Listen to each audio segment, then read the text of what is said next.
নমস্কাৰ সকলোকে আকৌ এবাৰ অন্য এটা নতুন ভিডিঅ'লৈ স্বাগতম জনাইছোঁ।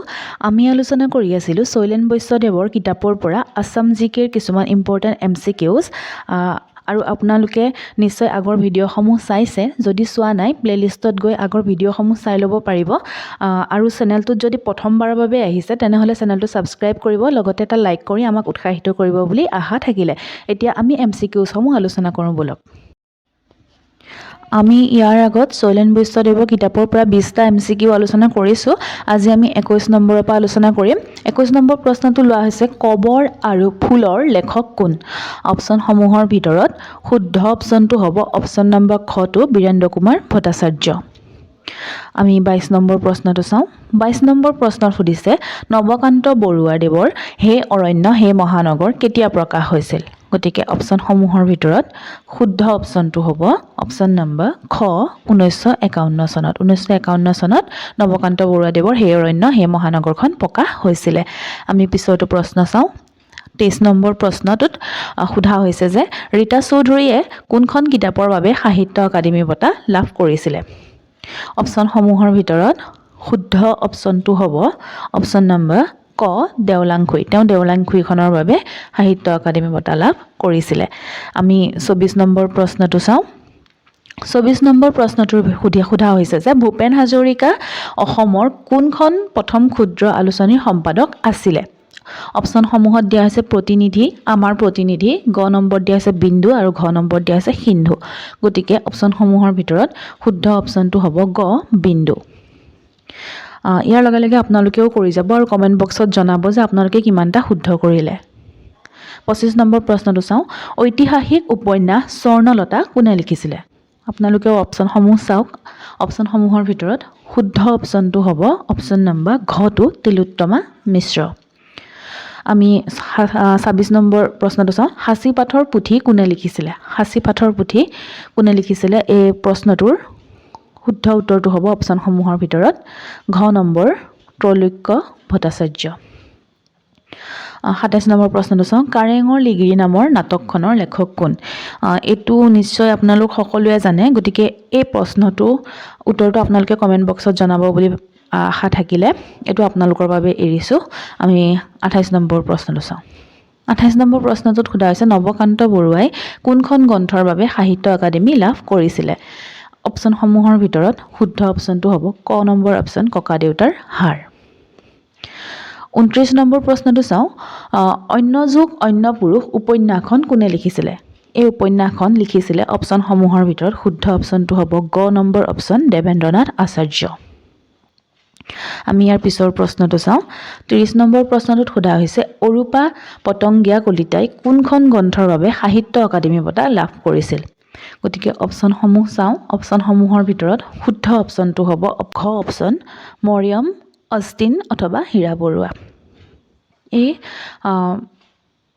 এই কিতাপখনৰ বাবে গ্ৰন্থখনৰ বাবে অৰূপা পতংগীয়া কলিতাই সাহিত্য একাডেমী বঁটা লাভ কৰিছিল। আমি পিছৰটো প্ৰশ্ন চাওঁ।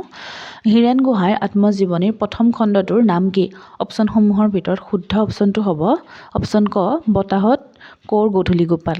বতাহত কৌৰ গধূলি গোপাল হীৰেণ গোহাঁইৰ দেৱৰ আত্মজীৱনীখনৰ প্ৰথম খণ্ডটোৰ নাম। আমি পিছৰটো প্ৰশ্ন চাওঁ। 32 নম্বৰ প্ৰশ্নটোত সোধা হৈছে সূত্ৰধাৰৰ প্ৰতিষ্ঠাপক সম্পাদক কোন আছিল? অপশ্যনসমূহৰ ভিতৰত শুদ্ধ অপশ্যনটো হ'ব অপশ্যন নম্বৰ ক হোমেন বৰগোহাঁই। আমি পিছৰটো প্ৰশ্ন চাওঁ।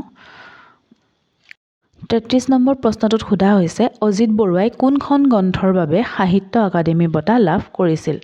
অপশ্যনসমূহৰ ভিতৰত শুদ্ধ অপশ্যনটো হ'ব অপশ্যন খ ব্ৰহ্মপুত্ৰ ইত্যাদি পদ্য। আমি পিছৰটো প্ৰশ্ন চাওঁ। ইয়াৰ পিছৰ প্ৰশ্নটোত সোধা হৈছে মিচিং জনগোষ্ঠীৰ পুৰণি নাম কি? অপশ্যনসমূহৰ ভিতৰত শুদ্ধ অপশ্যনটো হ'ব অপশ্যন নম্বৰ খটো মিৰি। আমি 35 নম্বৰ প্ৰশ্নটো চাওঁ। 35 নম্বৰ প্ৰশ্নত সোধা হৈছে খামতি জনজাতিৰ ধৰ্ম হৈছে? অপশ্যনসমূহৰ ভিতৰত শুদ্ধ অপশ্যনটো হ'ব গ বৌদ্ধ। আপোনালোকে নিশ্চয় কৰিব পাৰিছে। কিমানখিনি শুদ্ধ কৰিছে কমেণ্ট বক্সত জনাব। আমি ইয়াৰ পিছৰ প্ৰশ্নটো চাওঁ। অসমৰ টাই জনগোষ্ঠীৰ ভাষা কি? অসমৰ টাই জনগোষ্ঠীৰ ভাষা হৈছে টাই ভাষা। অপশ্যন নম্বৰ গটো শুদ্ধ হ'ব। আমি পিছৰ প্ৰশ্নটো চাওঁ।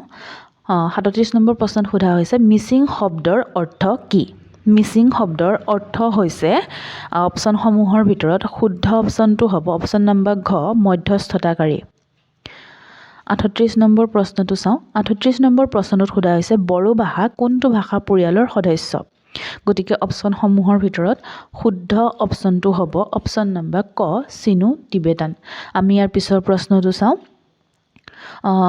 39 নম্বৰ প্ৰশ্নত সোধা হৈছে বিহুৱান কি এইটো নিশ্চয় আমি সকলোৱে জানো হয়নে বিহুৱানটো এবিধ মিঠাই হ'ব নোৱাৰে এবিধ বাদ্যযন্ত্ৰও হ'ব নোৱাৰে আৰু এটা উৎসৱো নহয় হয়নে কি হয় তেন্তে বিহুৱান হৈছে এবিধ কাপোৰ আমি ইয়াৰ পিছৰ প্ৰশ্নটো চাওঁ 40 নম্বৰ প্ৰশ্নত সোধা হৈছে কোনটো সম্প্ৰদায়ে বৈশাগু পালন কৰে গতিকে অপশ্যনসমূহৰ ভিতৰত শুদ্ধ অপশ্যনটো হ'ব অপশ্যন নম্বৰ ঘ বড়ো আমি 41 নম্বৰ প্ৰশ্নটো চাওঁ 41 নম্বৰ প্ৰশ্নটোত সোধা হৈছে কুৰংগনয়নী কোন আছিল কুৰংগনয়নী আছিল অপশ্যনসমূহৰ ভিতৰত শুদ্ধ অপশ্যনটো হ'ব অপশ্যন নম্বৰ খ আহোমৰ ৰাণী আছিল কুৰংগনয়নী কোন আছিল আহোমৰ ৰাণী আছিল আমি ইয়াৰ পিছৰ প্ৰশ্নটো চাওঁ 42 নম্বৰ প্ৰশ্নত সোধা হৈছে ফাগুন মাহৰ প্ৰথমটো বুধবাৰে কি উৎসৱ উদযাপন কৰা হয় আমি নিশ্চয় এইটো সকলোৱে জানোৱেই হয়নে আলি আই লৃগাং উৎসৱ মিচিংসকলে উদযাপন কৰে ফাগুন মাহৰ প্ৰথমটো বুধবাৰে আমি ইয়াৰ পিছৰটো প্ৰশ্ন চাওঁ